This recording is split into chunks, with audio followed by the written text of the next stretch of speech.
রাজশাহী বিশ্ববিদ্যালয় কেন্দ্র ছাত্র সংসদ ও হল সংসদ নির্বাচনের ভোট গ্রহণ শেষে চলছে গণনা। নির্বাচন নির্বিঘ্ন করতে ক্যাম্পাস ও আশপাশের এলাকায় গড়ে তোলা হয় কঠোর নিরাপত্তা বলয়। উৎসবমুখর পরিবেশ ও নির্বিঘ্নে ভোট দিতে পেরে সন্তুষ্ট শিক্ষার্থীরা। রাজশাহীর প্রতিনিধি রাশেদ রিপনের রিপোর্ট জানাচ্ছেন কিরণ মোস্তফা। দীর্ঘ ৩৫ বছর পর উৎসবমুখর পরিবেশে অনুষ্ঠিত হলো রাজশাহী বিশ্ববিদ্যালয়ের কেন্দ্রীয় ছাত্র সংসদ ও হল সংসদ নির্বাচন। ৯টি হলের ১৭টি কেন্দ্রে সকাল ৯টা থেকে শুরু হওয়া ভোট গ্রহণ চলে বিকেল ৪টা পর্যন্ত।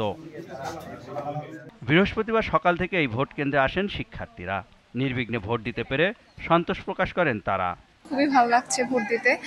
আর আমি মনে করি যে যে যোগ্য সেই আসলে জয়ী হবে। আমরা আশা করতেছি যে যোগ্য প্রার্থী হিসেবে কেউ আসুক, যার স্টুডেন্ট সুলভ হবে, ক্যাম্পাস সুলভ হবে। সবাই বলতেছে ঈদ একটা উৎসব। হ্যাঁ, আমার কাছে এটা ঈদের মতো একটা উৎসব লাগতেছে। একটা উৎসবমুখর পরিবেশ অবশ্যই ভালো লাগছে। আমরা আমাদের প্রতিনিধি নির্বাচন করবো ভোটের মাধ্যমে। দীর্ঘদিন পরে আসলে রাষ্ট্রীয় নির্বাচন অনুষ্ঠিত হচ্ছে, তো এর জন্য আসলে খুবই আনন্দিত।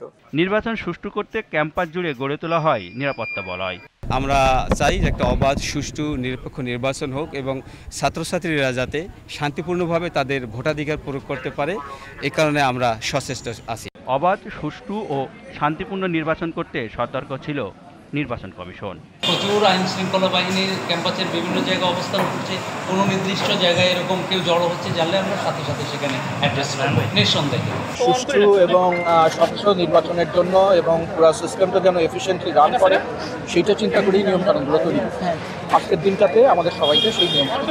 রাকসুর কেন্দ্রীয় ছাত্র সংসদের 23টি পদে 247 জন, সিনেটের 5টি ছাত্র প্রতিনিধি পদে 58 জন এবং 17টি হল সংসদে প্রতিদ্বন্দ্বিতা করেন 597 জন প্রার্থী। কিরণ মোস্তফা, জিটিভি নিউজ।